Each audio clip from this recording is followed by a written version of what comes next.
الفرحة تبدت من ضياها واشرقت بالنور في كل المحافل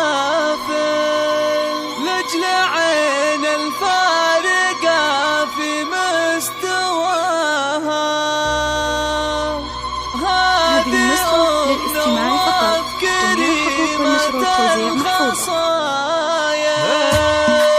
الله الله ليلة الفرحة تبدت من ضياها واشرقت بالنور في كل المحافل لأجل عين الفارقة في مستواها. أم نواف يا كريمة الخصائل هذه النسخة للاستماع فقط. جميع حقوق النشر والتوزيع محفوظة.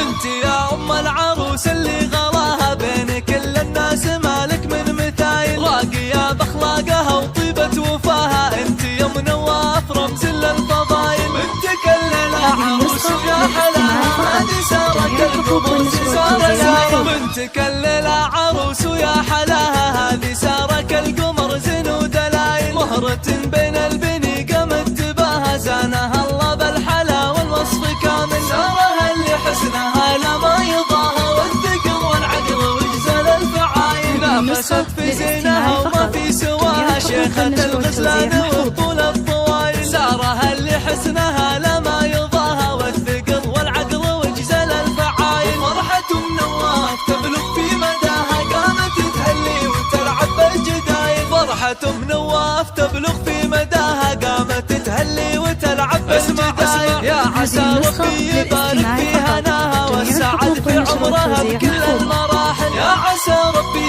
يبارك في هناها والسعد في عمرها بكل المراحل. الله الله ليلة الفرحة تبدت من ضياها واشرقت بالنور في كل المحافل لأجل عين الفارقة في مستواها. أم نواف يا كريمة الخصائل انت يا أم العروس اللي غلاها بين كل الناس مالك من مثايل انت يا أم العروس اللي غلاها بين كل الناس مالك من مثايل راقية بأخلاقها وطيبة وفاها. انت يا أم نواف رمز للفضايل بنت كل العروس ويا حلاها هذه سارك القمر زين ودلايل بنت كل العروس ويا حلاها هذه سارك القمر زين ودلايل مهرة بين البني قامت تباها زانها الله بالحلا والوصف كامل سارها اللي حسنها لما يضاها والثقل والعقل وجزل الفعايل نافست في زينها وما في سواها شيخة الغزلان وطول الطوائل سارها اللي حسنها